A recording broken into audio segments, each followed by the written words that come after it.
నేను చెప్పినట్టు ఈ మాత్రలు వాడు తాత. అలాగేనమ్మా. ఉంచు తాత, మిమ్మల్ని చూసినందుకు గవర్నమెంట్ వాళ్ళు మాకు జీతం ఇస్తారు. అంత మీదయ్యా. ఏమిటాచారి మాకేదో వినిపించుకోవాలని తాపత్రయపడుతున్నావు? వినిపించుకో, మేము వింటాం. ఏముంది బాబు గారు, నా కడుపు కొట్టే కష్టం వచ్చి పడింది. కొట్టేమిటి గురువు, మీ కడుపు కొట్టేసింది కదా. ఎవరది? వాడి మెడకాయ మీద తలకాయ లేపేస్తాను. మాటకు ముందు తల్లపడే ఉంటాయా? ఇప్పుడు ఊళ్ళోకి వచ్చిన డాక్టర్ అమ్మా రోగులందరినీ గొర్రెల మందలా తలవైపు తిప్పేసుకుంది.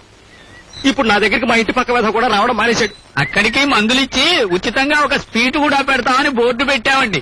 నువ్వు ఇచ్చే స్వీట్ తింటే మరిన్ని రోగాలు వస్తాయని భయపడి ఉంటారు లేవయ్యా. అబ్బా నువ్వు ఉండవయ్యా మునుసవు. గిరాకీ పోయి దివాళా అయితే నేను ఏడుస్తుంటే నీకు తమాషాగా ఉంది. ఎందుకయ్యా ఆచారి మరీ అంత బెంగ పెట్టుకు ఏడుస్తావు? మనం ఉండగా నీకేం ప్రమాదం లేదు. నువ్వు ఉండగా నాకేం ప్రమాదం లేదంటావు. కానీ చూడు, 16 ఏళ్ల క్రితం ఒక డాక్టర్ ఇలాగే వచ్చి రెచ్చిపోయి వైద్యం చేసి మంచి పేరు తెచ్చుకున్నాడు. కానీ వాడి చరిత్ర ఎలా ముగిసింది? ఎవరో పోటు పొడి చేయగా ముగిసిపోయింది. అంతెందుకు, ఏడాది క్రితం వచ్చిన కుర్ర డాక్టర్ ఏమైపోయాడు? ఊళ్ళో అల్లర్లు భరించలేక చెప్పులు లుంగి చేత్తో పట్టుకుని రాత్రికి రాత్రే పారిపోయాడు.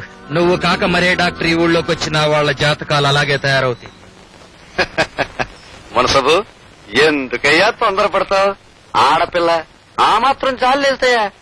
కాకపోతే ఆడపిల్లను అత్తారింటికి పంపించినట్టు నెమ్మదిగా ఆనందంగా సాగనంపుదాం అంతే. ఏమిట్రా ఇంట్లో కూడా గొడుగు పట్టుకోవడం ఏమిటి? చూసేవాళ్ళు నీకు మతిపోయిందా నీ అయ్యగారికి మతిపోయిందా అనుకుంటారు. నేనేం చెప్తాను అమ్మగారు, అయ్యగారు పక్కనుంటే చాలండి, దీని మట్టుకితే తెచ్చుకుంటదండి. ఇంతకీ అమ్మాయి అక్కడ ఒంట్లో బాగుండలేదని పడుకుందండి.